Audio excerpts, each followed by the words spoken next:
Good morning, Josh here, 2B Property. Today I want to talk to you about talking to investors. I had a long conversation with a chap yesterday. Now this chap had an investor phone him up, a retiring landlord, had 9 properties, and of course there was a deal there to be had. The conversation sort of evolved, and in the end the investor said to this chap, thank you, but I'm not really interested. I'm not sure about it. Thanks very much. Which was kind of the thought behind this video. A couple of things to realise is investors will know when you're inexperienced. So don't try and pretend to be anything other than you if you're new. If you're experienced, then by all means you'll have the same kind of level of understanding. But when you start out, tell people, I've studied, but no one yet has given me the opportunity to do it. Here's an opportunity that I found. Would you be interested in doing the next one? And that was kind of my pitch to start off. Don't tell the investor that, yeah, I know what I'm doing. How many properties have you got on the books? None. Already there is a sort of miscommunication between you and the potential investor. The other thing to remember is the investor, as horrible as it sounds, might not like you, and that's okay. No one in the world, everyone in the world isn't going to like you. If I've explained that in a way, I'm sure you understand what I'm saying, and that's okay.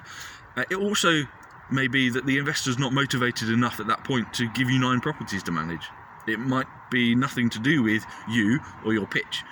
When people say no to a pitch or a product or whatever, it doesn't necessarily mean that you're bad, or it doesn't necessarily mean that the product's terrible. It just might be that that's the wrong time for them. And there's a lot of education around, you need to pitch better. If they've said, I'll think about it, it's because your pitch wasn't good enough. It might be that, but it also might be that they're not ready to buy. If you're pitching an investor and they've said no, that's because they don't like the pitch, they don't like the area, they don't like you, which is quite possible, or they've got all their property holding all their money and they haven't got any money to invest. So if they say no, don't worry about it. My top tips: don't tell the investor you're experienced if you're not, because they'll just smell a rat a mile off. If you're new, say, look, I really want to do this. It's my first deal. I am educated to the best I can be without having done one, and I'm looking for someone to work with to guide me through the process and hopefully build up a relationship going forward so we can do more deals. That's a much easier pitch.